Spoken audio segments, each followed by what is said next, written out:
You did. Hello, welcome back. Thank you very much. And hope you enjoyed the coffee, that you had the opportunity to network. And of course, as I said a million times before, we want you to do the most of the experience, so please use the APP, okay? We're going to enjoy a great panel that you can continue the conversation afterwards, going into channels and talking with this impressive panelist. And let me introduce the title. We're going to discuss about how pharma can embrace technology and have a better access data to empower patients. Our first level panelists, they will be discussing the potential of the real-world evidence and the impact on pharma and the regulation of data. The panel will be moderated by Francesca Woodkey. She is ambassador of Barcelona Health Hub and also Chief Digital Officer at Almiral.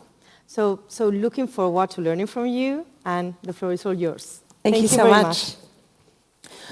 So today we're going to talk about how pharma can better interact with data. I think in the age of value-based healthcare, the way we're approaching patients and data is rapidly changing, and obviously digital solutions can provide a great enabler to that change and help empower patients and keep them at the center. So maybe I'll start with you, Javier. First of all, congratulations on your recent award a few hours ago. The Barcelona Health Hub recognized you guys as a very potent startup in the space, and I would certainly agree.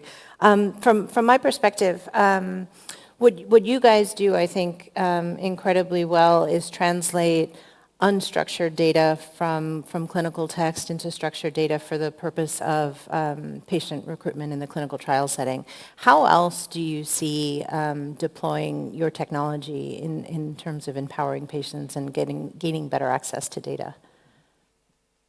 I mean, first of all, thank you very much for this brief intro. Yeah, it's definitely correct. The big power of the data actually resides on being able to exploit both the structured and the unstructured side of the data here.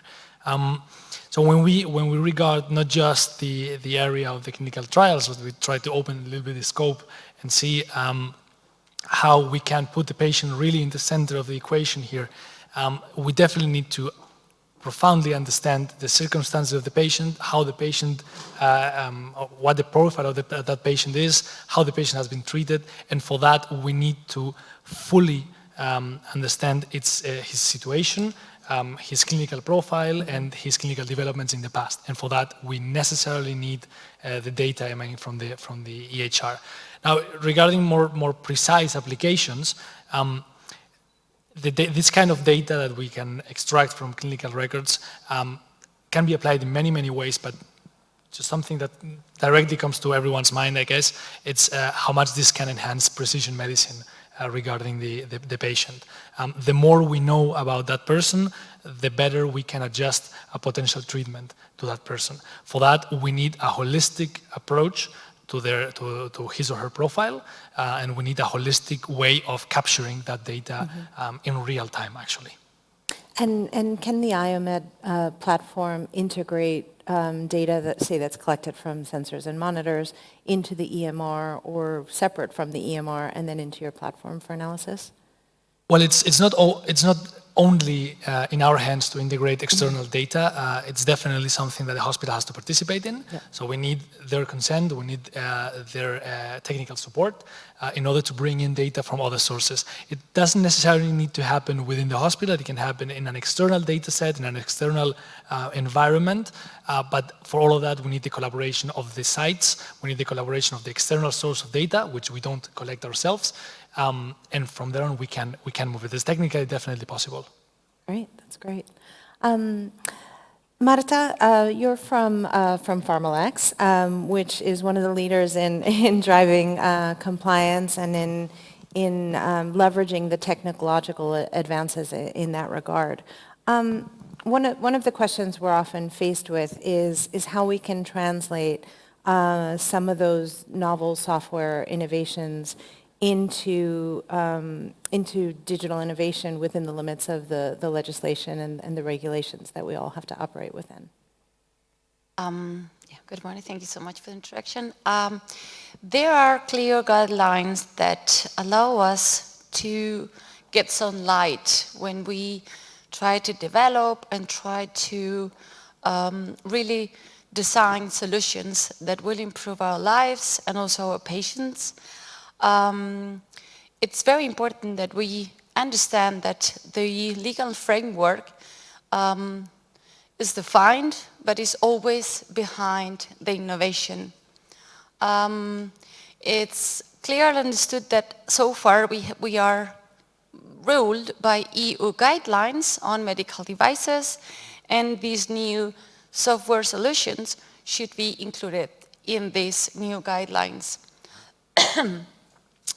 Anyway, as I mentioned before, it's important that we understand that if we do it together with the health authorities, if we work together in this innovation with them and not against them, it would be in the future much more easy to do it together. That instead of going just only innovation, we consider is great, but we don't even have a clear situation on which will be the future intended use of the product, who will use it, and how we will use, how we will use those data for. So this should be very neutral. This will never be something that we will only use for data purposes, but basically for something bigger than really what it is intended to only.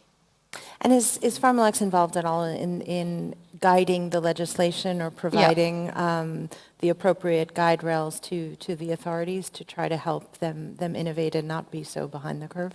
Yes, we are. We are at the moment. This is quite fashionable market. Everybody wants to really prove that their data quality are good, that they can work with a structure and structured data. Basically, I know his solution is quite great, so to say. So it's important that we do it together. We guide clients to get their objectives. Sometimes during this path, in this way that we work together, they found out some things that they've never been able to see before because they focus just on the solution. But when you really target yourself with legislation and try to confirm whether this is what you wanted them to do, to work together with the health authorities really helps them a lot.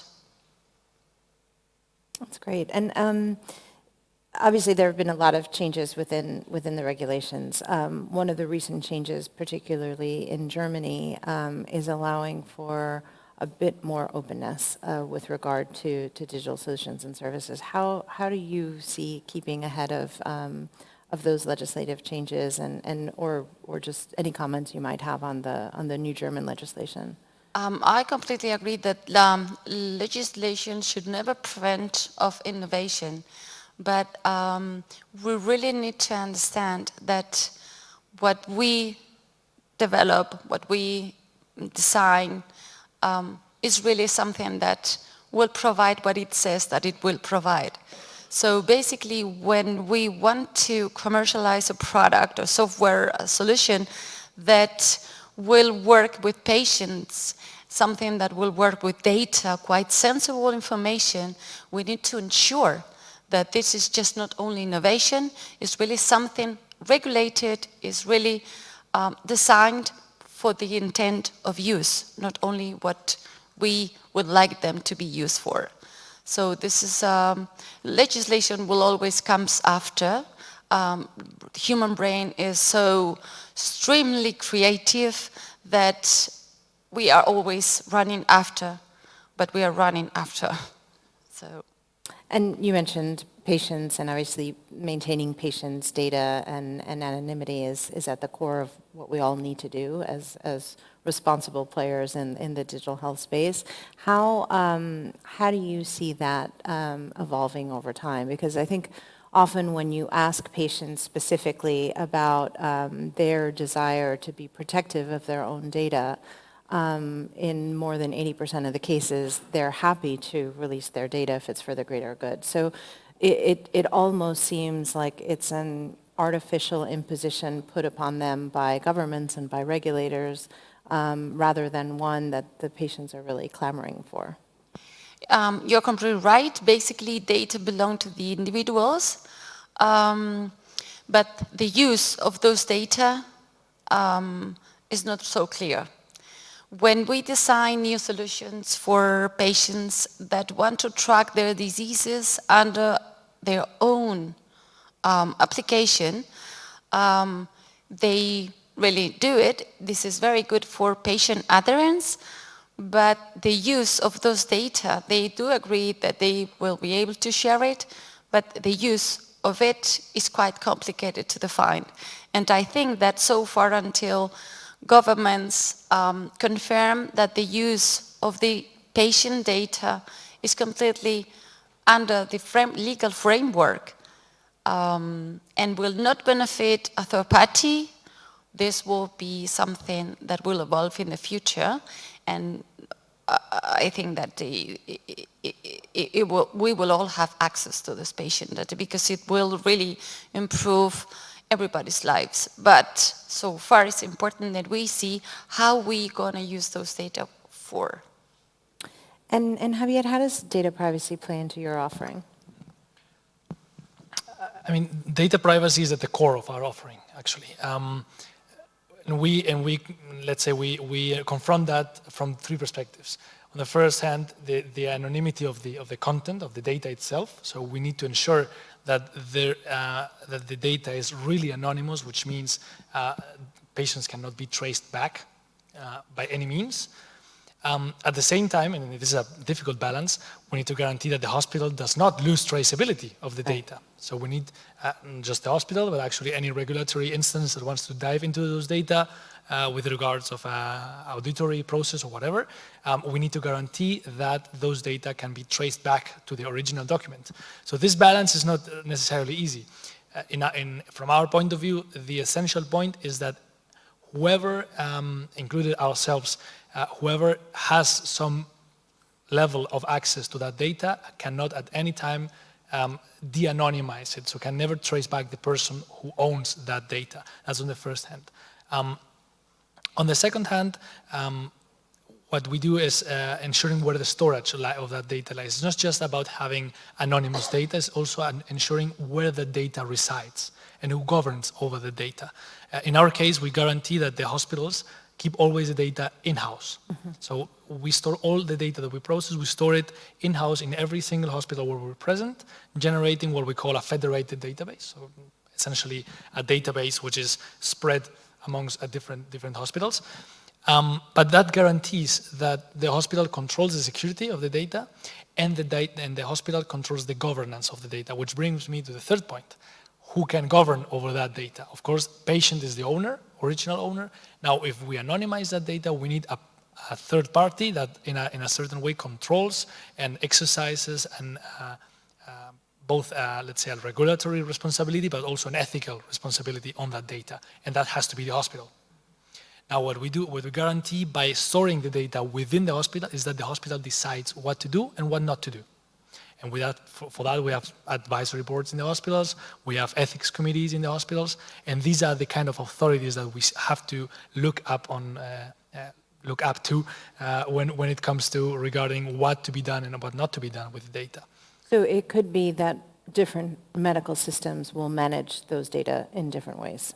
That's totally correct, exactly. I mean, even though they're using IOMED as a processing tool or as a storage tool, it's up to them to use the data for a potential study or trial that goes through IOMED.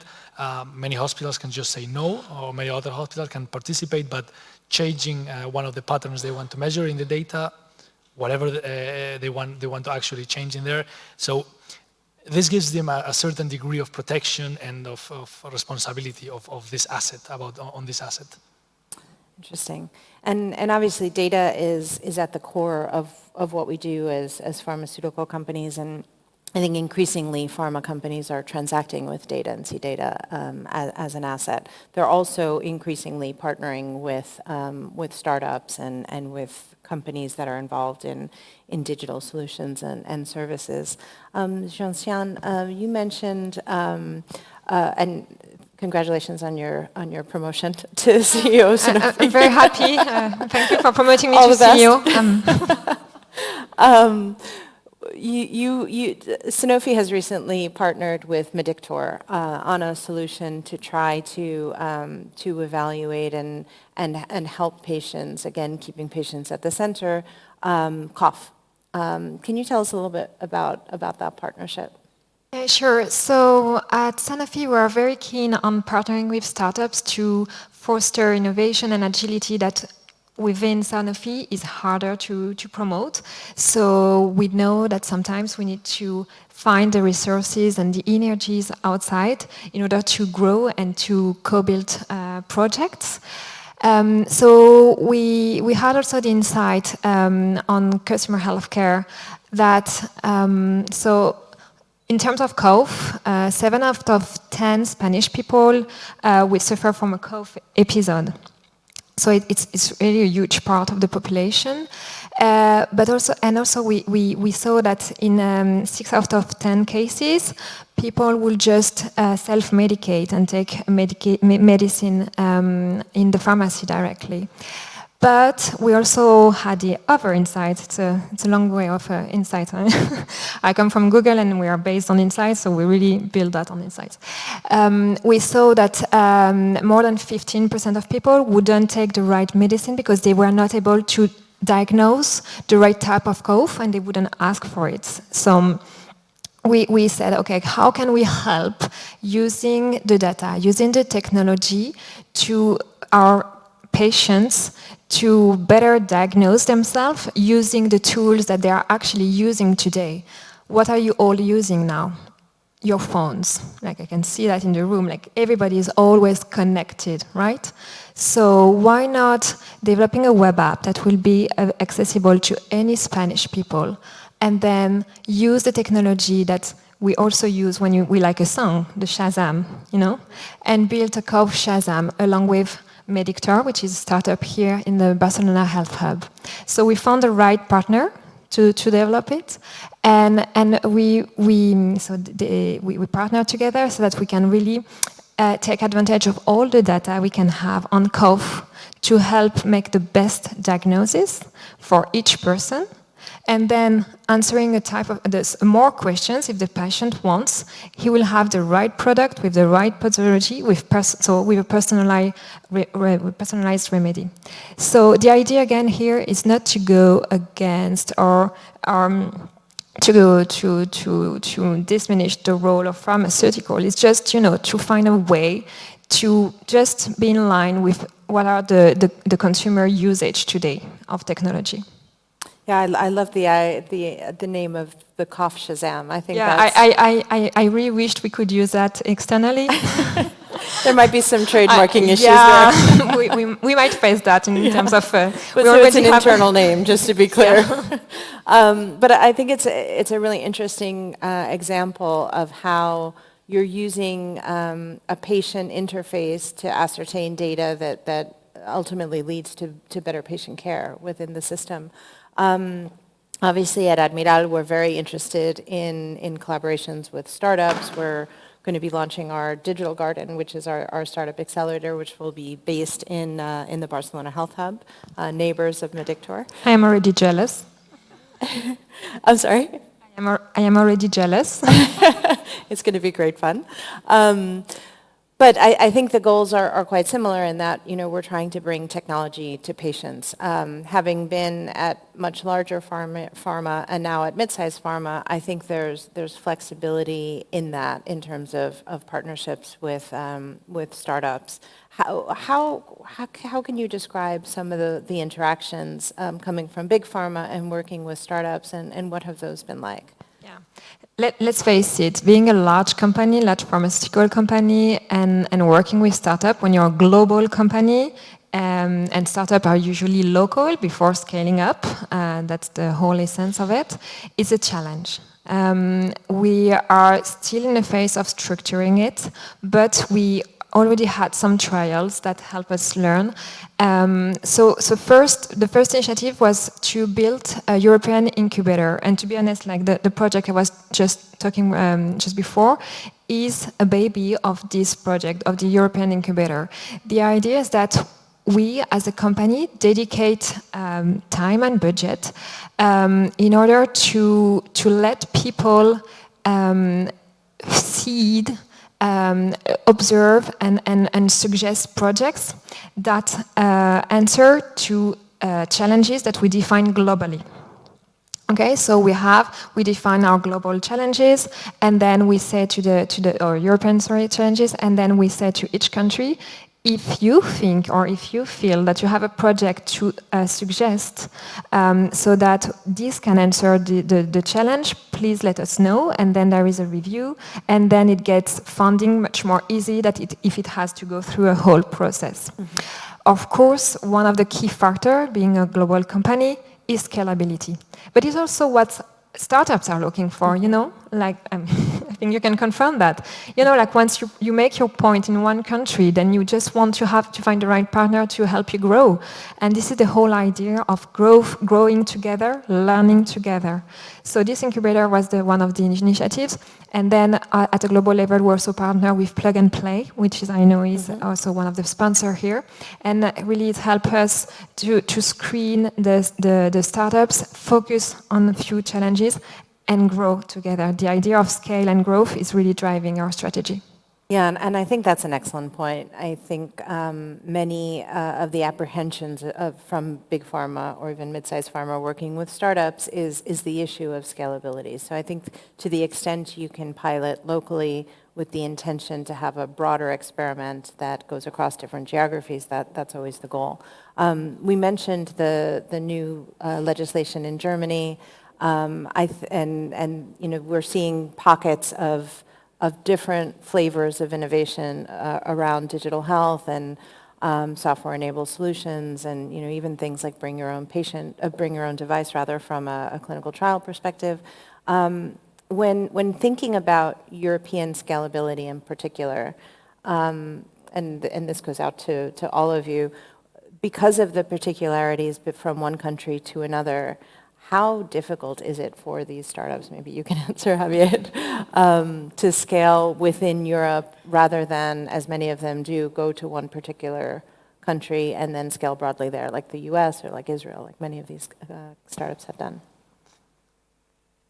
That's correct. I mean, scaling up in an environment like Europe, it's very much different to scaling up in an environment like the US, where there's definitely a more let's say common legislation and common culture, common languages.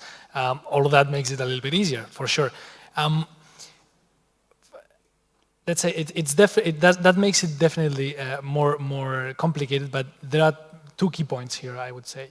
On the one hand, the capacity of funding this growth, that's the first thing. We need strong partners in the area of fundraising that are capable of investing in this kind of new technologies, that are bold, let's say, when it comes to taking risk, and that's not so common even in the VC sector.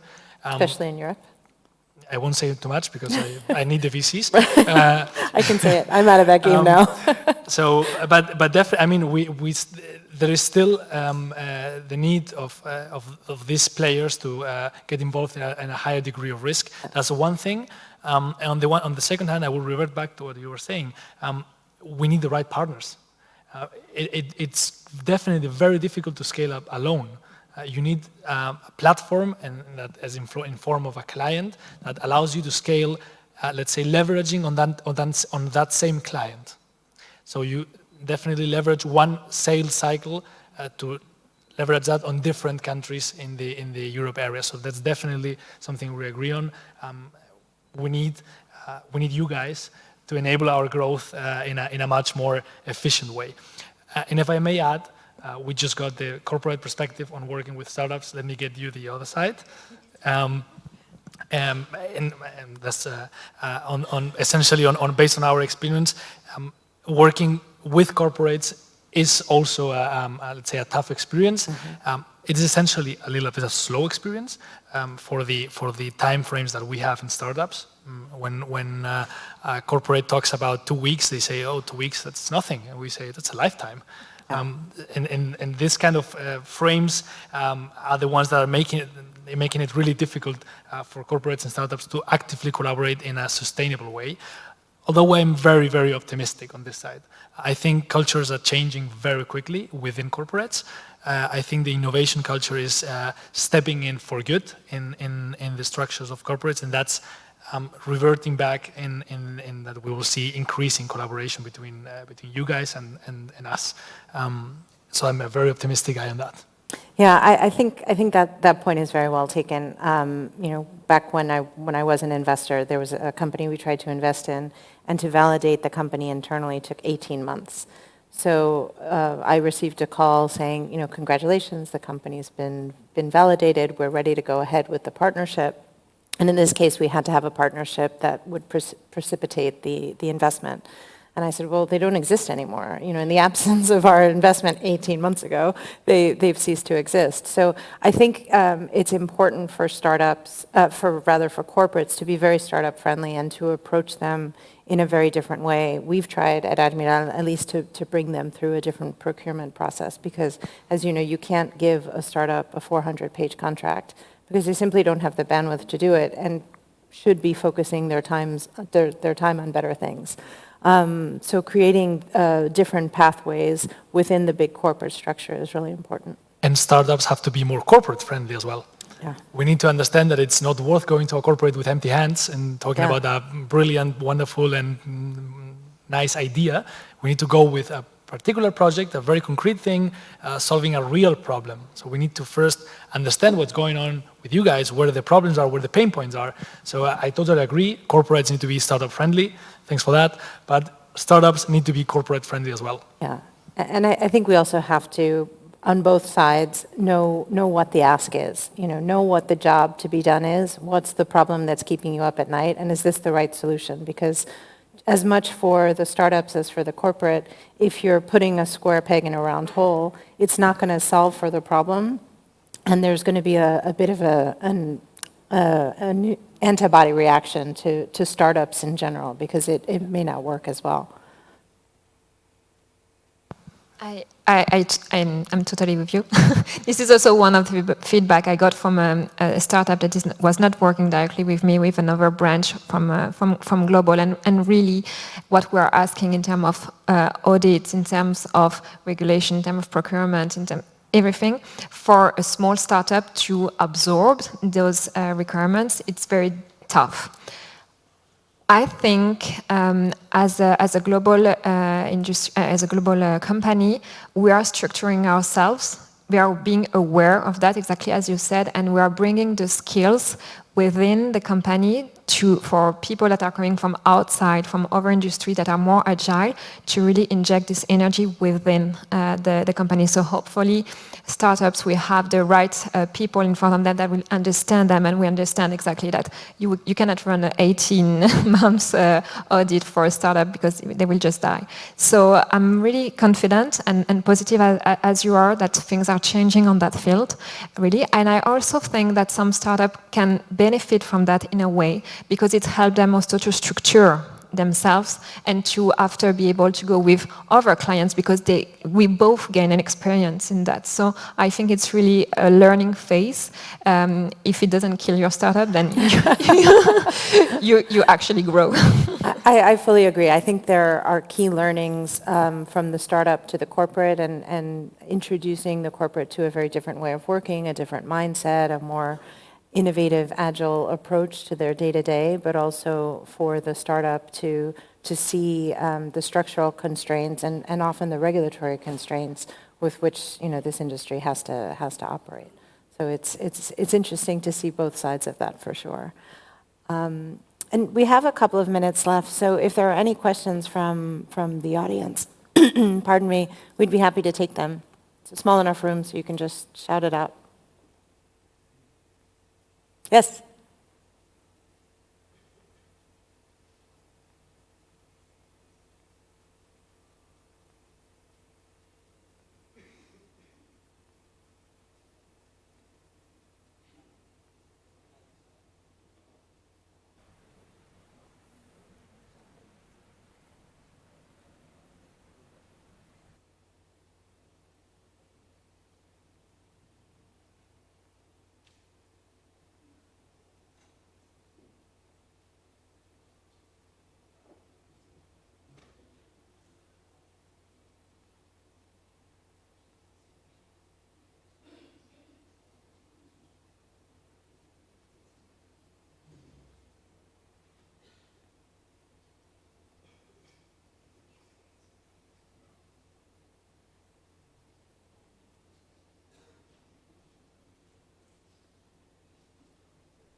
Obviously, a very interesting question.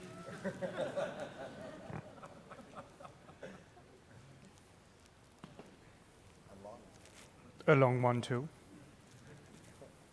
Maybe it's worse, it's a comment, not a question.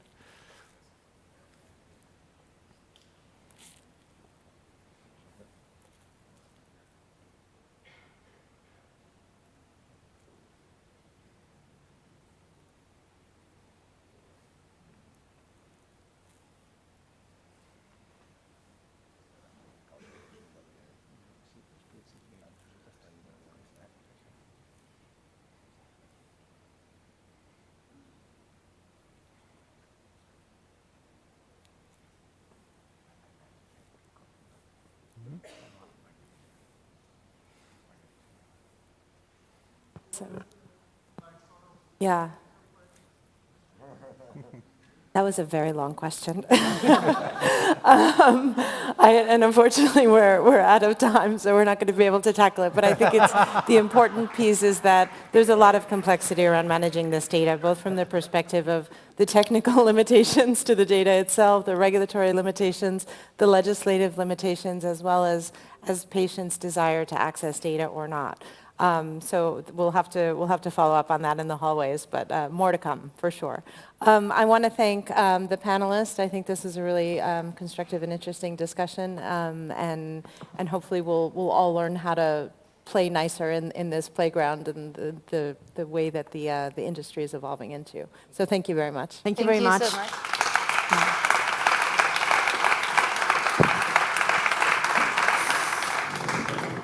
I would So we're like, just if gonna- you want to go, please, we're gonna please take a downstairs picture so right you can take a below. picture, yeah. And well, I think I'm talking, I'm speaking on behalf of everybody when I say what a great panel. And well, we've learned that 18 months is a lifetime for a startup. We also learned that, well, things are changing and pharmaceutical companies are understanding that startups can support them in terms of foster agility and innovation. And of course, we've seen that scalability is an issue and is quite important also for pharmaceutical companies to partner the startups. So thank you very much to the panelists. And now the show must go on. So we're going to switch to auditorium number 1. And they're going to talk about an exciting vertical which could really be impacted on digitalization, is the insurance industry. So I leave the floor to the auditorium number 1. Thank you very much, Maria Luisa. One of the things that I'm noticing and that is really good to hear is that the conversation has really shifted from inspiration, innovation, to really adoption. Now what we're talking about is adoption, adoption, adoption. We just talked about how the pharma industry can help promote the work of our digital health startups. Now we're going to turn to another industry. We heard in the first keynote the phrase from payer to partner, and I think this is really key. The insurance industry has the will to become our health partners. And frankly, they have the most incentive to do that. If we keep healthy for the longest time, they pay the less.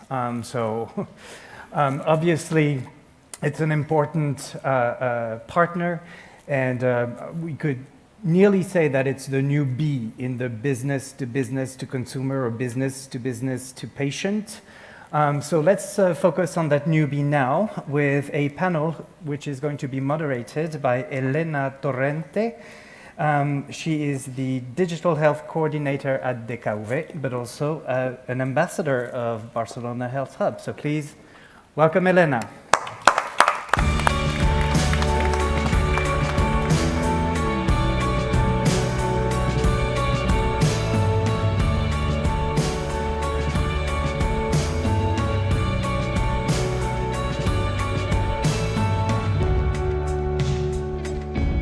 Poneros por orden. Aquí, working?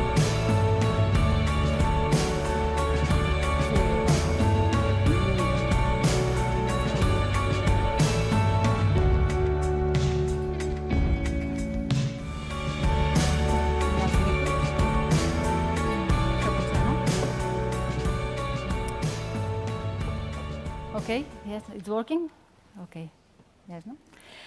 Okay, so thank you. It is a really pleasure for me to be the moderator of this panel with such extraordinary speakers. We have the chance to have two representatives from corporates, such as Dr. Josep Santacreu, CEO of DKV Seguros, and Luis Badrinas, CEO of Community of Insurance, and also the Barcelona Health Hub, and also two representatives from startups that are working in the insurance industry, such as Albert Malagarriga, co-founder of Elmacare, and Christian Pascual, CEO, co-founder of Medictor. So I think this will give us a very good perspective on what is working and what is not working that well in the collaboration between startups and corporates in order to accelerate transformation in the insurance industry. So first of all, I would like to ask to all of you, what do you think, or what does it mean for you to become a digital health insurer provider? We know that digital health is playing a key role in reforming health systems and is disrupting service delivery models, care processes, and also public expectations.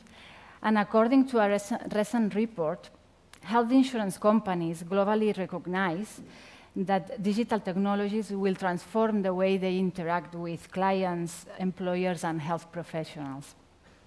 However, becoming a digital health insurance provider requires more profound changes than only moving the service offering online.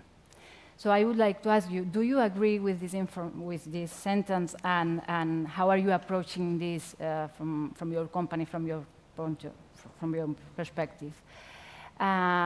Please, Luis, I would like to start with you. Okay, thank you very much.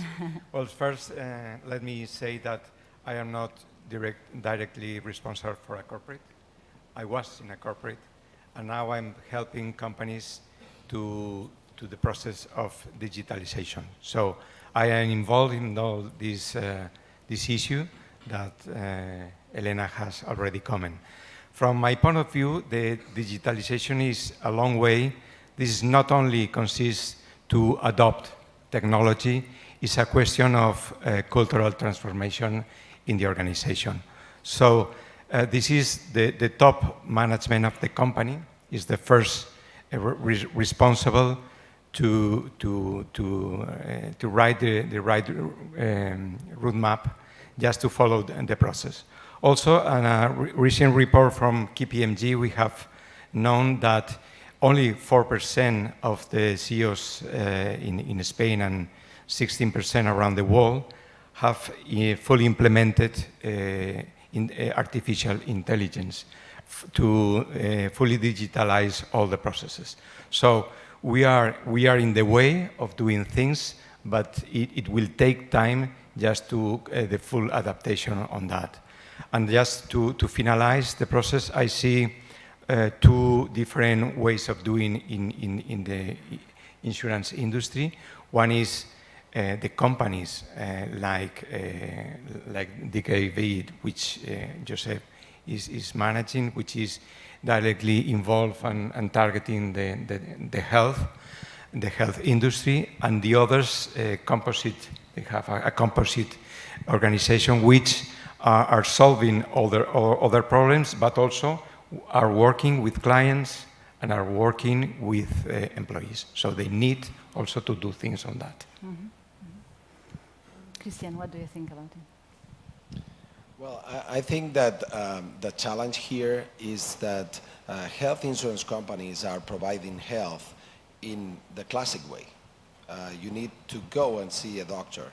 And now we have a digital gap where consumers, patients want immediate response to their health problems. And they look it in the wrong place. They Google the symptoms, they take decisions on their own, and there are no tools to guide these users digitally. So I see that telemedicine, it's the tool that will enable these users to then be guided to the brick and mortar facilities. So you need, and that's a big challenge, to put in place services, digital service, to cover this gap, but link it with the, let's say, healthcare, classical healthcare. And this end-to-end solution, it's a challenge, because we are talking about big corporations, a lot of services, and very complex IT teams. So, but we need a step-by-step approach to solve it. What is important is to cover this gap. I think this is the opportunity in the market.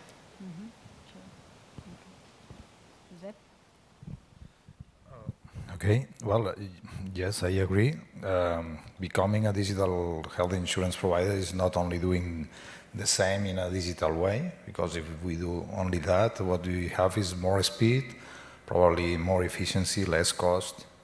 But and in all, what we are talking here is about the total transformation of our industry.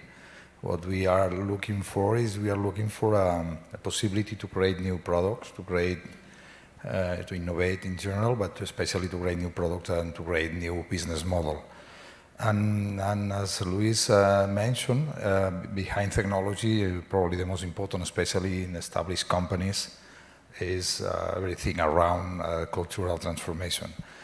And just as an example, I remember when I started working in this industry 20 years ago, when Luis was a really important CEO in a life insurance company. At that time, I remember being a medical doctor myself and our team.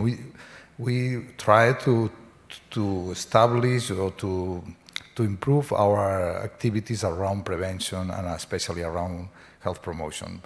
But at that time was really difficult due to the characteristics of the market and the industry in our country. How from a private health insurance company, how we can impact in the prevention and the health promotion of our customers without extreme cost, without increasing the premiums. And for years, for decades, was a really complex question, and I have to say without answers. But due to technology, what we see right now, we can do completely a different approach. And that's why some years ago, when we started 5 years ago,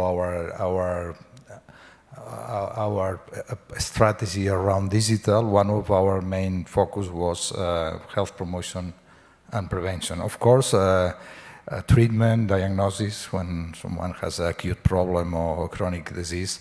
But previously, we have all the time when we have a healthy life and we need to promote our health. And then we decided to focus in this topic, and we created, we launched it 2 years ago, our Healthy Living Index. And through this app, it's a free app, it's the most downloaded app around health and well-being in Spanish. And this is just 5 or 20 years ago was completely impossible, unimaginable, to have an app supporting the people with an easy way to manage all the concepts and all the algorithms we have behind this app is just amazing, because each of us, we can see where we have a problem in terms of taking care of our health and preventing problems in the future. I think this is just an area, a defined area, but it's an example. The technology allows us to do completely different things, and that's why it's so important, the digital transformation. Mm-hmm. Okay, sure. So Albert, how do you see it?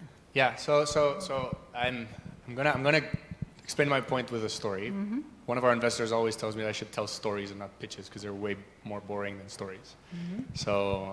And it's more entertaining.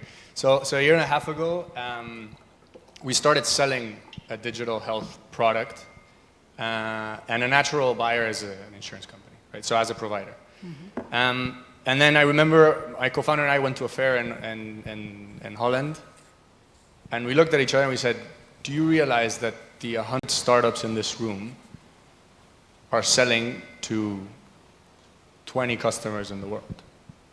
We're all selling to these guys. And the cycles are 18 months, 20 months, I mean, worse stuff, no?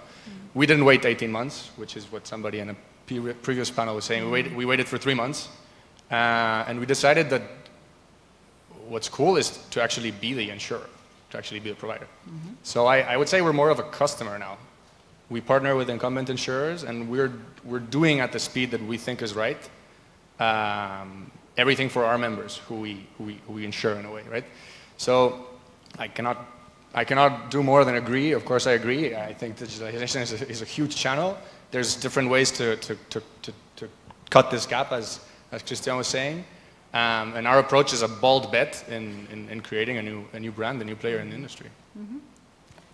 On being a real digital health insurance provider. I mean, it's that or we die, right?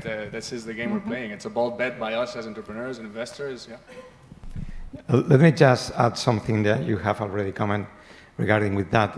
I think that from the corporates and to startups is really very important to get the best partners for both. And for getting this, there should be someone who is interested in solving the problem that the company has. This is a personal attitude that has been taken by the guy who has to solve the problem.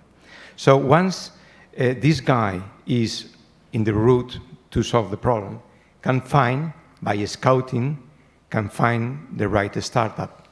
And at the same time, not only scouting, because scouting you can scout, and the scouting can from another part of the industry or the advisory. Also assess. I mean, the assessment of the startup is critical.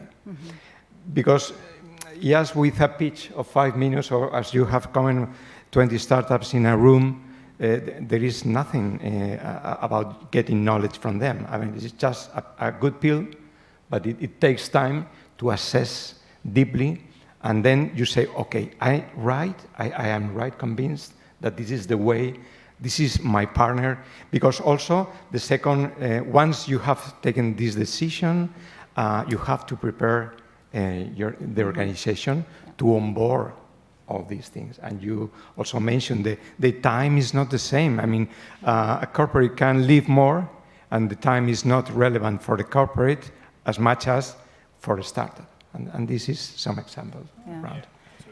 This is leading to the following, or you want to add something? No. No. This is leading to the following question that was, if you think that the implementation of digital health solutions in the insurance sector is faster enough, no? And probably this assessment time that corporates need to have to evaluate startups and seeing how they integrate them to their business is one of the keys to that is not accelerating, fasting this acceleration. No?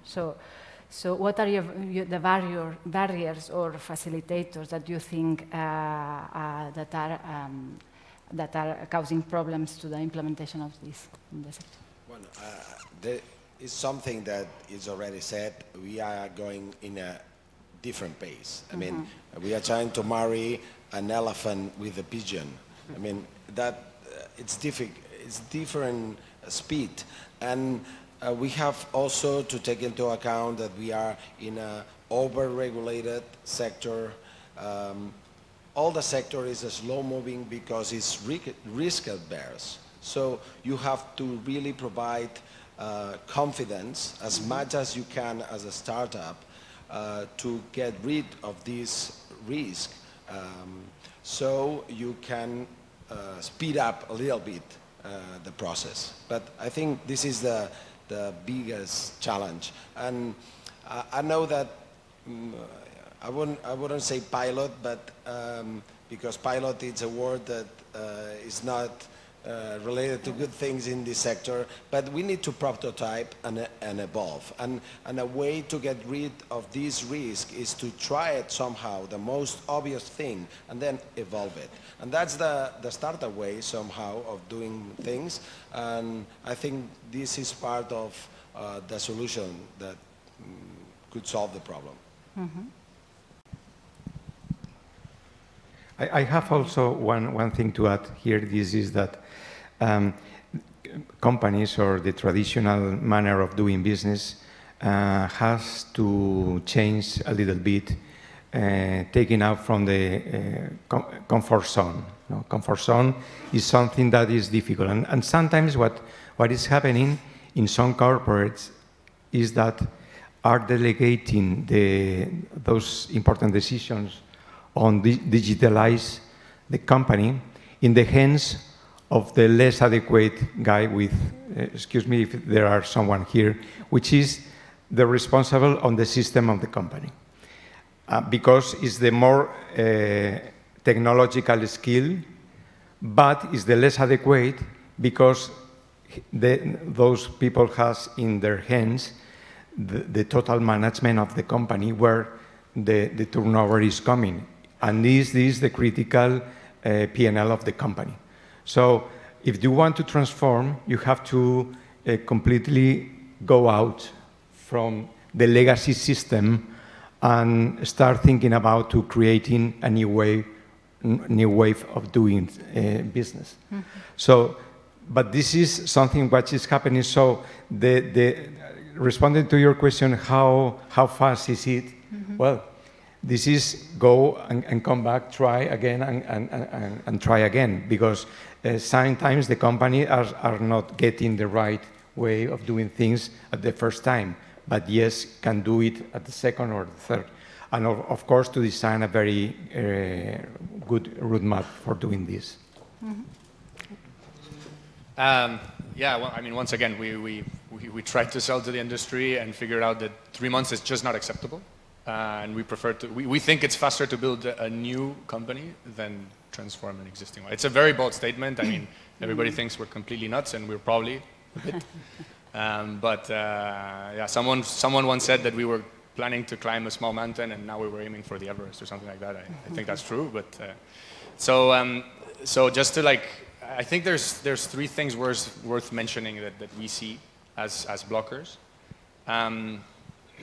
One is, I really believe that the incumbents have a lack of incentives to do certain things and to innovate. And I've heard this directly from many people in the industry. I mean, if you start touching things, you might harm margins. It's just a reality. I mean, people told this to Amazon, right? It's just how it goes. You unleash value, and that value goes to someone, to consumers, to individuals, right? So these things happen. The second is data. Weirdly, I mean, I don't get it. For some reason, people in healthcare still, some providers still don't understand that the data is ours. The data is mine. My data is mine. And the data that I generate is mine. And it has to be mine, because if it's not mine, my health is affected by it.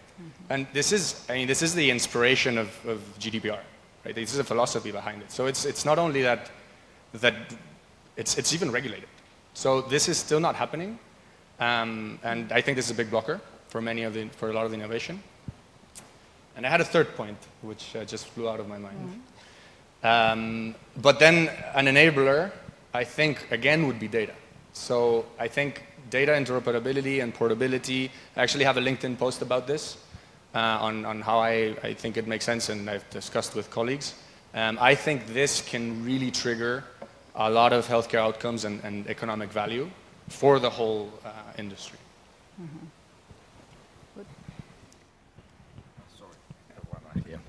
Well, let me start saying, you mentioned, probably you mentioned we are, as an insurance, as a sector, we are a risk-adverse industry. This is the main paradox of our industry, because the insurance in general is a sector dealing with risk. This is our knowledge, this is our key core competence, how to manage risk and to support customers reducing risk. This is a fact, but at the same time, being in our daily activity, risk is there, but at the same time, in a general sense, the companies are reluctant to big fails. And then this is the paradox of our industry. We are dealing with risk, but we are in a certain sense, especially in a certain areas, we are really risk adverse. And this is the paradox, especially affecting the daily activity in established companies. Sorry to interrupt. I actually said there's an incentive to not innovate. It's slightly different. Yeah, but it's complementary. Yes. Because, of course, if you innovate too much, you are affecting margins, but even worse, more than the margins, the big risk for companies is to do big fails.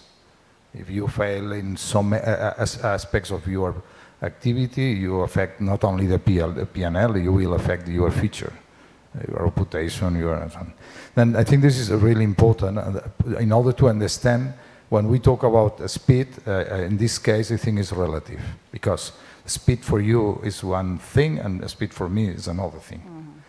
Speed for you is probably 3 months, but speed for us is we develop it together with Medictor project. It's our digital solution, digital doctor, including US symptom checker, and we develop it together in 6 months. For us, 6 months, it's really fast for an established company. At the end, after many pilots, how you want to mention this, finally, now we are, all our customers, more than 600,000 customers, all of them, they have access to this service. And a majority, part of them, they download it and they use it normally. I think this is important in order to understand. Of course, if you ask me in absolute terms, are you happy with the speed of digitalization in your company? Of course not. But we have to understand, sometimes I have to compare my company with other competitors, similar competitors, than to compare my company to a startup, because the starting point is completely different. And I think it's, of course, we need to increase the speed, because especially because we have a lot of opportunities, and we have to reduce the impact of this blocker, who is the risk of a fail, and we have to compensate it with the big advantage of a fast transformation. I think that we are talking about speed, but this is relatively, when you have a look at the figures of investment, and the last figures of investment also, I refer to the KPMG. During the last 2 years has been done more than 180 partnerships between startups worldwide, between startups and corporates. And also a recent report from Everest Entity Data says that during the last 2 years, the investment were $11 billion dollars, when the period before was half, so $5 billion. So as long as we are talking about how long does it take to get the right decision in the company to transform it, things are happening around the world between the startups and the corporates, because everybody and all those organizations are running a lot to get the deal, because in the end the sector has been modified, transfer to the digital way, and of course respecting what Josep Santa Creu said, that the companies managing the risk, not avoiding risk, but managing the risk adequately. Some comment on the fast or not? Well, no, first of all, it has been a pleasure to be part of this project. I think you were pioneers with this type of solution in the health industry in Spain, and that's something that it's really to be congratulated, because you being pioneer means assuming risk. But as we said, I think as a startup, the most valuable resource that we have is time. All the rest we can gather, even money. But time for us, it's the big pain. And how to solve this different pace? It's the big question I have, that I don't have the solution. But maybe, as I said before, the prototype approach, launching more smaller things that doesn't involve that risk to fail and try, because you will fail somehow in some aspect and you will need to relaunch it again and solve it. So this approach may be a kind of approach to solve it. Try more things, less risky, and then evolve them. Sure. Okay, so now I would like also to ask you about the individual needs. So we know digitalization of health systems is not about doing the same, but doing it faster and more efficiently, but is about putting the individual at the center of their own health. So what does it really mean for users, according to your experience? And what are the key success factors, or what are you working in to really ensure tailored experience for individuals? Well, I think that I am not a really expert on that in treating patients, but taking into account that the insurance industry is related with clients, and the clients has to be in the center of everything we do. I think that today, currently, with the new technologies, digital technologies as artificial intelligence and big data, we should be able to identify exactly what the clients need or the patient needs. So I think that the capabilities onboarding the companies, just facing the patients and putting the patient in the center of everything we do, is something that it is really interesting. Also, we have to take into consideration that the corporates has gone from the corporate to the client, and the startups has started from the client to the company. So the vision can be in the beginning quite different, because today the client experience is basic to transform the industry. Okay. Christian? Well, I really think that healthcare has a lot to do to evolve to really be patient-centric. I mean, that's a big challenge in the industry, and I think that digital health has really something to contribute in this challenge, and it's an opportunity to shift. And somehow, and this also was mentioned today, I think the patients will lead also this shift. They are demanding immediate response to their health problems. So they will keep on doing that. And that will push some service to grow and to make the system change. I think all is related to the easy-to-use healthcare, which is something that it's not easy to use today. And the easy-to-use is the mantra behind all digital. Everything has to be a click away, easy, agile, and we need this shift in healthcare. So I think we have the tools in place. It's a big challenge. Sure. So I was thinking about so Steve Bezos, so Jeff Bezos from Amazon. He always says that Amazon is he says it user obsessed. He calls it like that, user obsessed, as opposed to competitor obsessed. And the idea is that if all you're looking at is what does the guy beside me do, I'll do the same because I have to be there, right? As opposed to what do people need and want. It's a completely different way of looking at stuff. I think we're in an industry that's competitor obsessed. Absolutely. I mean, these guys do telemedicine. These guys do telemedicine. Chat, video call. Yeah. Medical network, say medical network. It's really competitor obsessed, right? And then being user focused, I think is something that's been done in many industries in the past. Like all of our team comes from like food delivery or travel or these industries where this has happened. I think there's plenty, as part of the question was how this happens, right? There's plenty of tactics and tools that you can use. I mean, really simple stuff like user testing, focus groups, all these kind of things that we're doing right now, and that's how we're approaching it. I mean, that's what we think the way is, because if you do it this way, you will eventually be the leader and always be the leader. If you look at who's beside you all the time, you'll only be as good as the person beside you or the team beside you, right? And that's not very inspiring for the industry. This is what gets us to a situation where there's no incentive to continue or where we're sitting in our huge margins and comfortable with that. And then I think there was a point on measuring it, right? So again, this is like in tech, it's super soft. I mean, well, the whole business industry calls it KPIs. We do as well, of course, but there's plenty of like metrics, feature by feature, funnel by funnel, which you can look at stuff. I think for insurance, the metric to look at and to compare to, and this is what private equity and venture capital funds do, is loss ratio.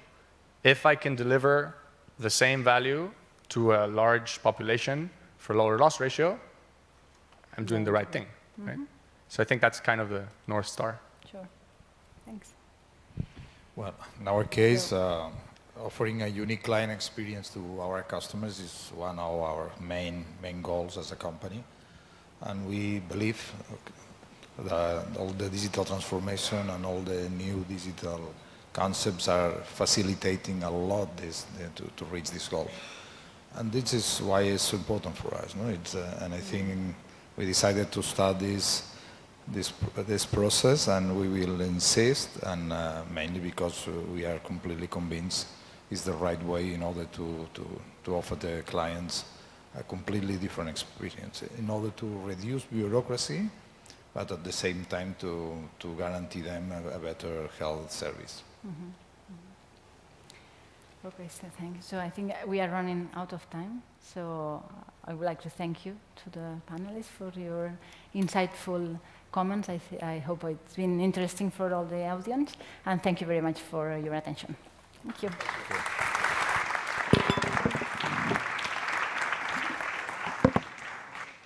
Thanks to you, Elena, also for a great moderation job and a great panel. So while we take a picture, I'm going to turn to production to see if we're okay to switch to room 2. And I've got the thumbs up, so it means that we're switching to room 2 to reveal more winners from the awards. And right now we're going to find out who is the winner of the hospital category.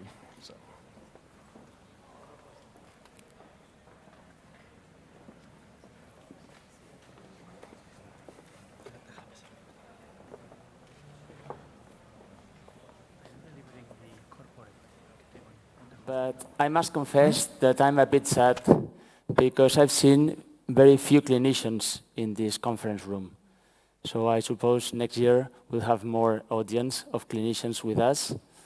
But today I'm here, I have the great pleasure of giving the hospital prize, which rewards a medical institution for making a key contribution to accelerate the adoption of innovation in the healthcare system. And the nominees are Hospital de Sant Pau, Hospital Cima Sanitas, Hospital Clinic, and Hospital Vall d'Hebron.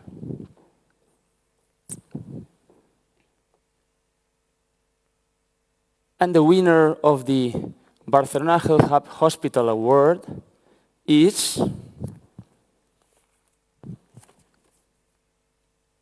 Hospital de Sant Pau a la Santa Creu.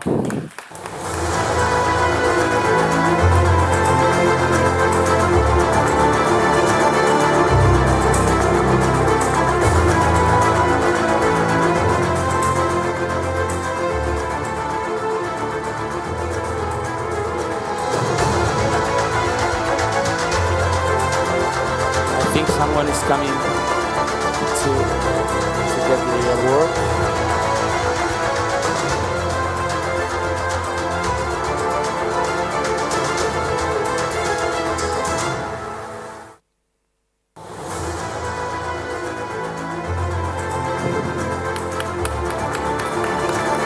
Congratulations.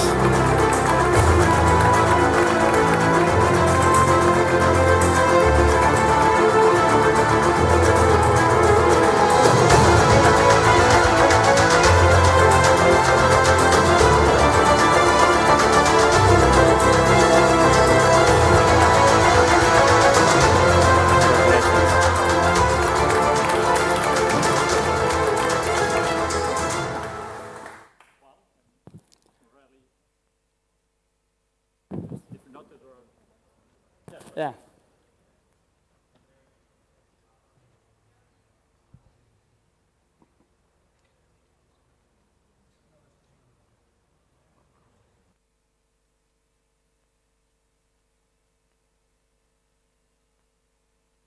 Okay.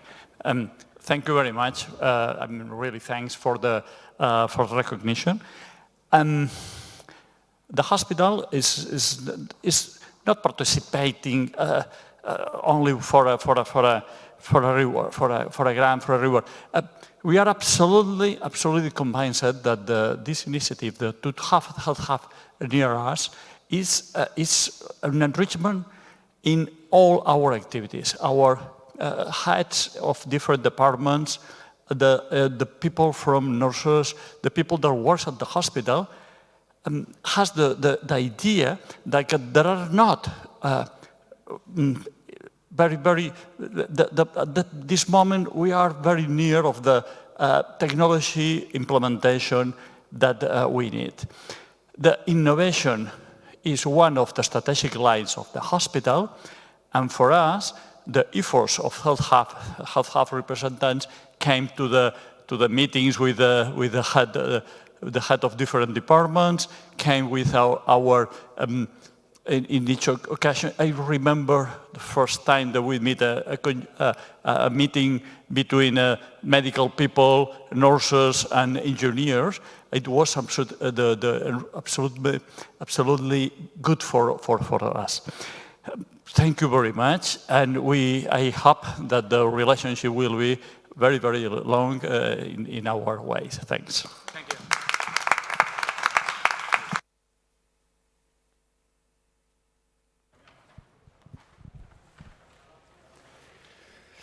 Hello, good afternoon, everybody. Before lunch, let's give now, for the ones that know me, my name is Dr. Jordi Serrano Pons. I am right now ambassador of Barcelona Health Hub, which is a big pleasure.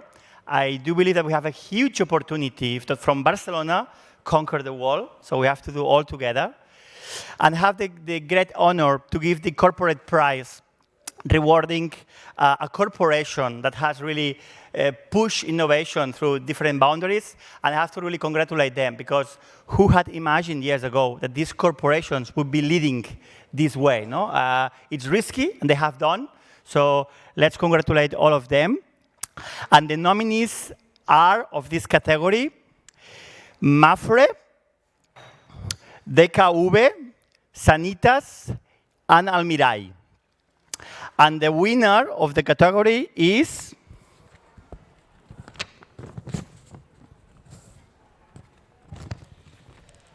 DKV Seguros.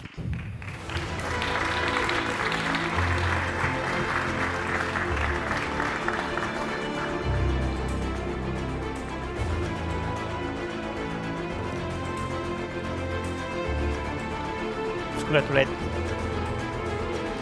Julio.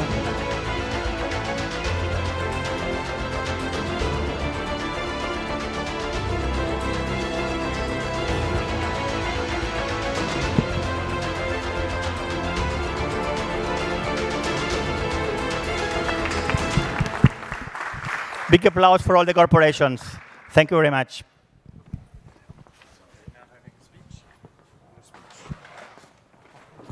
Thank you, Jordi. The one unique Jordi Serrano Pons. Actually, it's a good thing that there's only one, but so congratulations to all the winners. It's time to turn to the show and tell part of our program.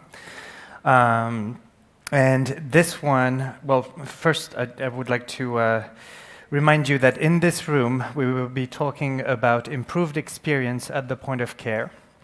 And in room 2, on the other side of the building, they will be talking about patient empowerment.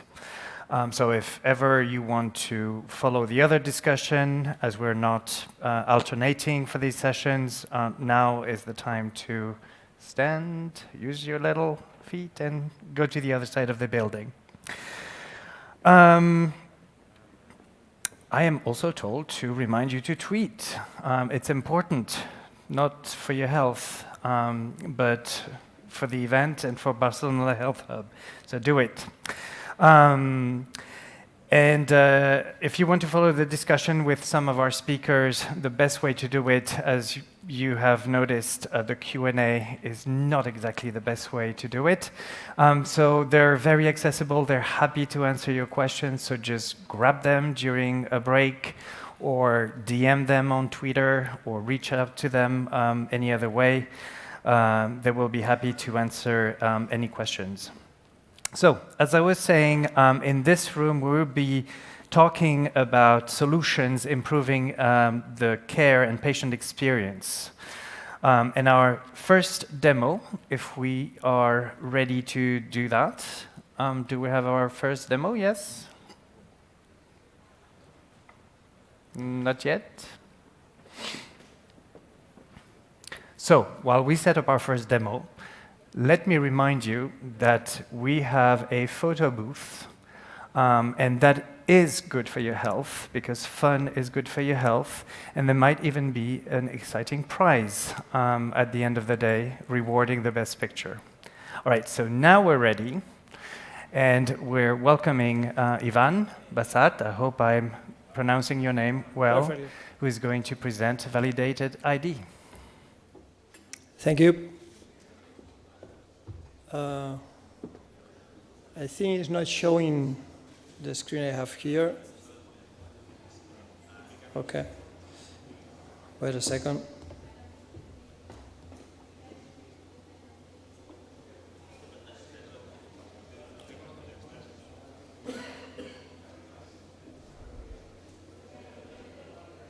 The IT guys come to help me.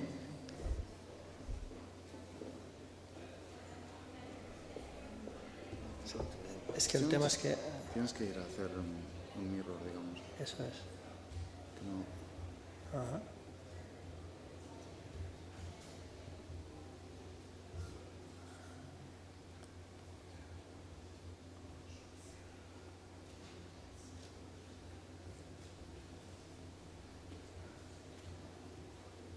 Gusta darle.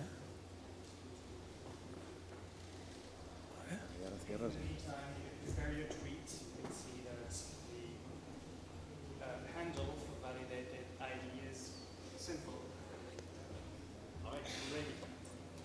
Okay, thank you very much for your help and your support. So we are Validated ID. In Validated ID, we are helping from big hospitals to small clinics to improve their processes and reduce costs by allowing them to sign digitally using our service VitSigner. So currently, many HIS, ERPs, CRMs has already integrated VitSigner in their solution, and almost every month, 500,000 signatures is done using VitSigner. So let me show you how it works.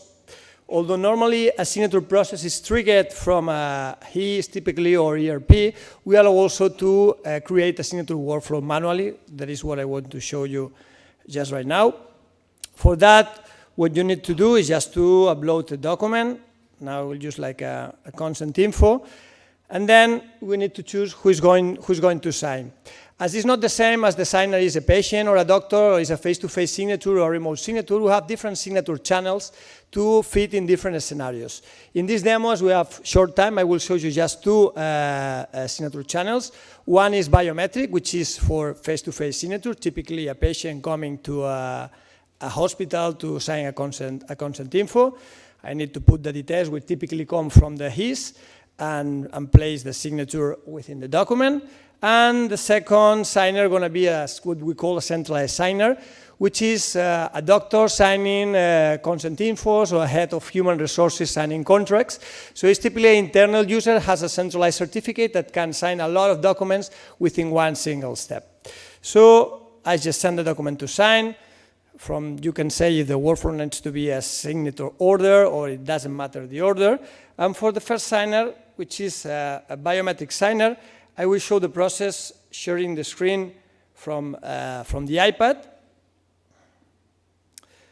Here I can see the document I have just sent. Well, you see small in the screen, but here the signer can read the document, zoom in, wherever. And to sign is just like make a wet signature. You just make your drawing here. If you press soft or hard, You see the pressure is different. So we capture all the biometry and all the evidences, and we embed that on the document. Within the document, we seal it with timestamping. We put a lot of evidences to get legal certainty in the process.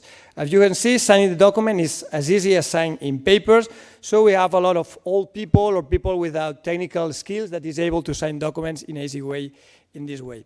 The second signer is, as I told you, like for instance, I'm a doctor, and I would like to sign, so it's coming and going, the screen, right? I would like to sign the consent info or whatever, so I need to log in. This can be done on a single sign-on process. I have an inbox with all the documents pending to sign. I click on the document I would like to sign, which is the document I previously signed on my iPad. I can see here which is the signature that has been done previously on the iPad, and now I click on sign. And for this process, as I have a centralized certificate, this can be done from an iPhone or whatever device, not need to be a computer. I select the certificate I would like to use for sign.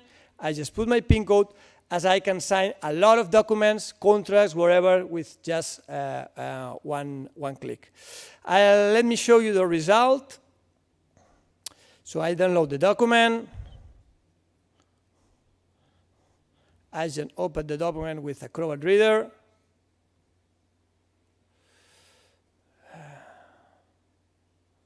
I think it's, sorry. It's matrix that, I mean, it's, okay. Where's the document now? Ah, here, okay. I just open the document, and as we can see, the document will have two signatures here. I see in Acrobat Reader that the document is signed with timestamping and whatever. Well, you see nothing now, but trust me, it is in there. So I ran out of time, so thank you for your attention. If you have more, you are curious to know about the other signature channels that we support, or if you have any question, we have a booth downstairs. We will be happy to answer you. Thank you.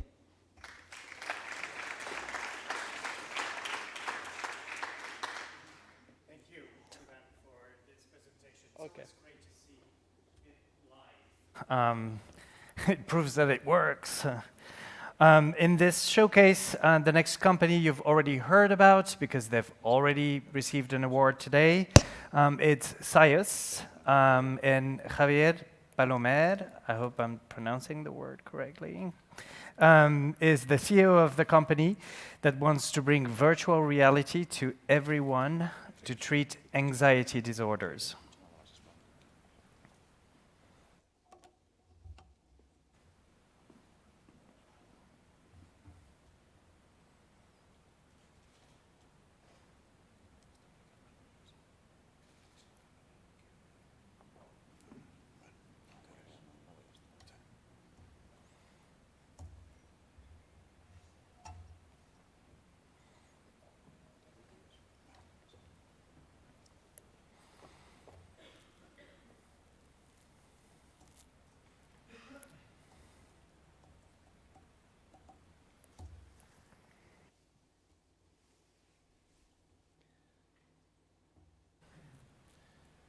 Okay, good afternoon, everybody. I already say hi a couple of hours before, but now I'm going to show you our product, which, if you don't remember, this is a virtual reality, this headset virtual reality solution for healthcare professionals. So this is not a B2C, it's a B2B, specifically designed by and for professionals, mainly specifically for psychiatrists and psychologists, or mental health professionals, okay? And the idea of Sayus is we close the gap between academia and the real world.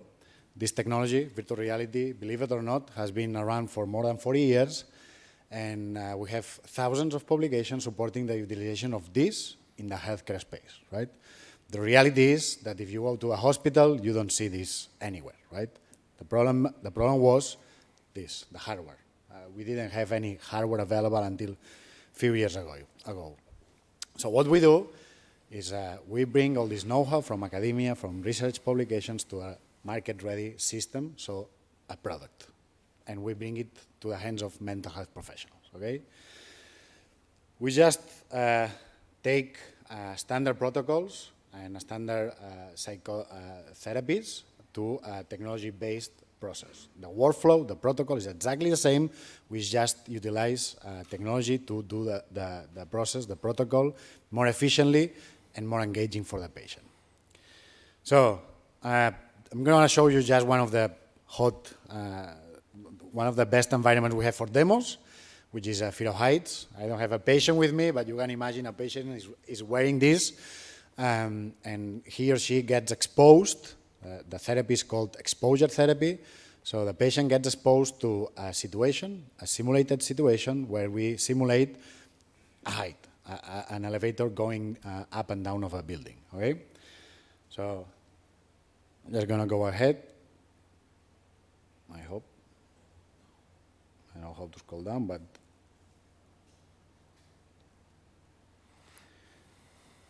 we have an environment for 25 different conditions, covering all the way from anxiety, eating disorders, ADHD. And me as a therapist, remember the patient is wearing this headset, me as a therapist, I select the environment that we are going to use. In this case, as explained you, an elevator in a building. We just launch the scene, título, descripción, title, description. And once everything is set up and the scene is downloaded in my computer, this is the control panel for the therapist, okay? Here, in this top left corner, we are going to see what the patient sees. Here we can modify, or we can trigger messages to the patient wearing the headset, and here we change what's going on.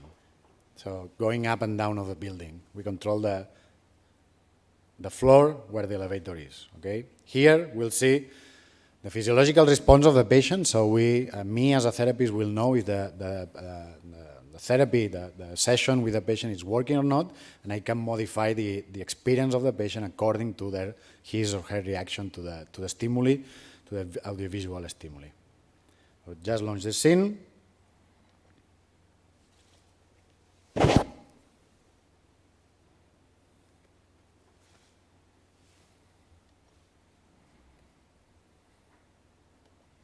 Trust me, it launches sometimes.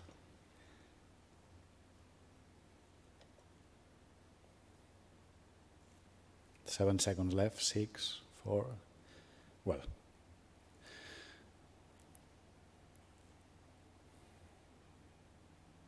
So, as I explained, here we see what the patient sees. We are in an elevator, in a very tall building, and here we change the level of exposure that the patient is facing, right? Now you will see the elevator going up.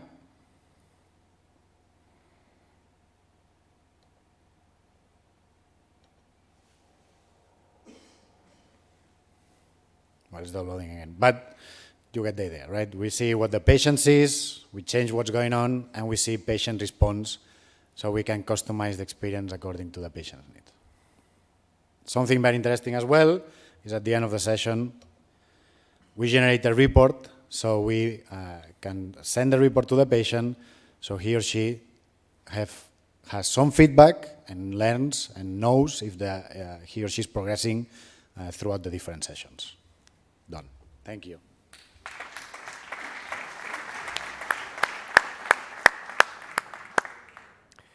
Thank you, Javier. A little moment for a picture, and then we will welcome our third and last company for this show and tell. The name of the company is DigiMeVio. Is that correct? All right, I'll let you say it. So Javier is the CTO and co-founder of the company that is transforming the medical communication between patient and doctors. So,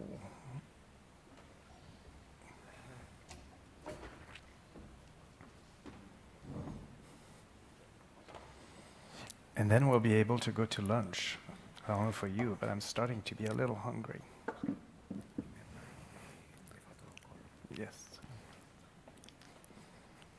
And I'm just reminded about the photo booth and the photo call. No, it doesn't work there. All right. Apparently, we're not impressed so far with the originality of the picture. So up the game a little bit, dare a little bit, and then you'll probably go viral.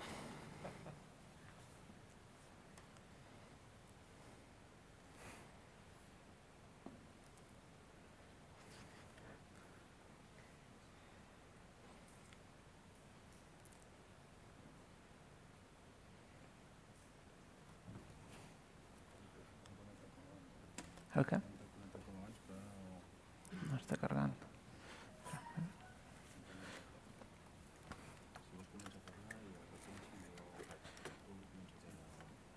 Vale, espera. Sí, sí pots. Vale. So, yeah, we have some technical difficulties. No worries. We will work on that. But let me explain it to you guys how it works, what we do. So I am Xavi Deixa. I am the founder and the CTO at Digimibo. And what we do is we create a new channel of communication between doctors to patients. And this channel is the channel that provides trust to these patients, because what we have seen is that the main issue, the biggest issue when we analyze the patient experience is that the patients are not able to understand properly their conditions and the treatments that the doctor is offering. So this channel of communication that we create is the alternative of the different channels that currently exist. But there are three main issues that we are addressing. The first one is the trustable. Our channel, it works directly with the doctors, so it's the channel that the doctors are using to communicate and engage with the patients. The second one is about generating the impacts. And okay, so now it's working? Well, sorry guys, that's maybe, okay.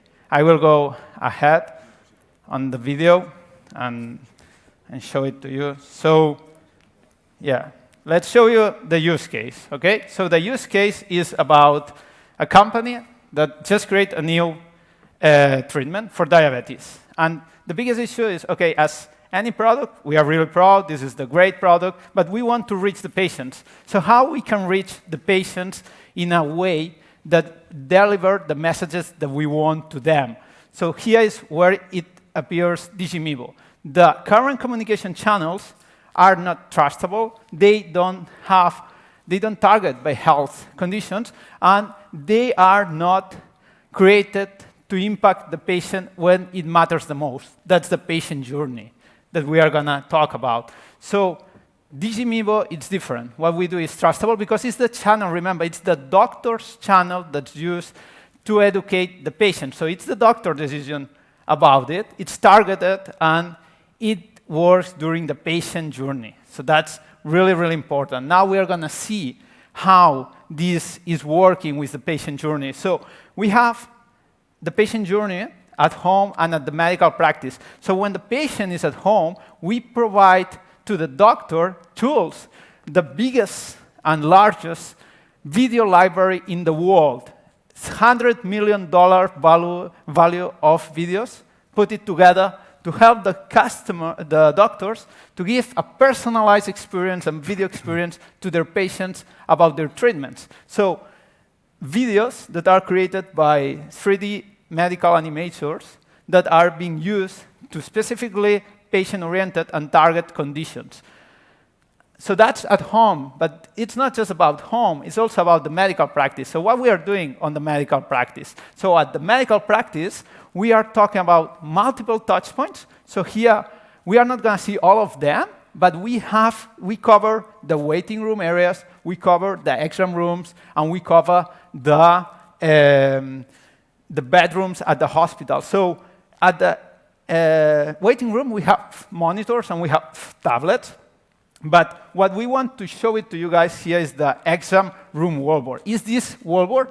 In Europe, it's used in 1% or less. In US, it's used in 30% of the medical practices. How it works? So here, I have access to an immersive experience.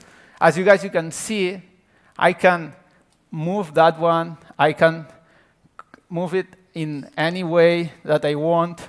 I can do a zoom in, zoom out. I can select any of those modules, and I can dissect any of those. I have tools, for example, for drawing. I have all what I need to make sure that we can explain the same. I challenge you guys in terms of how fast it is. So we can explain the same as a doctor needs 10 minutes in 1 minute, because here we already have more than 1,000 3D models to cover anatomy and pathologists. So everything simulated. So I can simulate the heart, I can simulate for example, a hernial disc, whatever. And all of them provides us the immersive experience to help the doctors to explain the patient's treatment. And here's where the collaboration between the industry and the doctor happens, because this is the tool that the doctors are using to communicate to the patients, and it's where the industry is able to educate the patients to provide them a better outcome and a better health experience.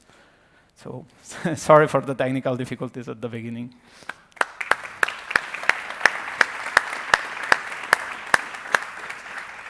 Thank you, Xavier. We're sorry about the technical difficulty. Obviously, when it works, it really works. And it's very impressive, so thank you for this demo. I remember reading at some point that when a patient has a conversation with his or her doctor, the percentage of what is retained from the conversation is very low.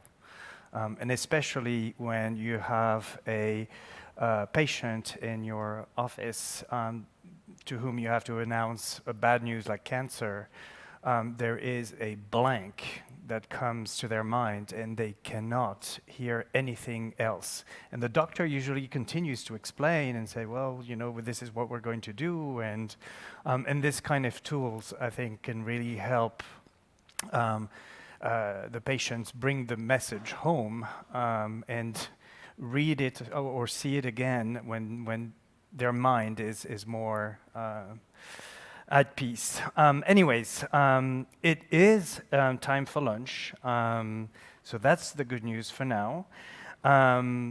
We're done for this morning. There are a few sessions that are prepared by our partners. So you see Liner from 3 to 3:45, and then from 4 to 4:30, and then from 5 to 5:30. Then Ferrer is going to have a session from 2 to 3:15. Remember, all of these rooms are on this floor. If I'm correct, I think the Ferrer room is just outside, as well as the Lehner, and I assume that the Bayer room is on the other side. Yes, I'm being told yes. So Ferrer 2 to 3:15, and then Bayer from 3:30 to 5:30. And with this, I would like to encourage you to have a good meal, shake a few hands, meet some people that you have found interesting or impressive on stage this morning. And that's it for today. For this morning. Have a good lunch.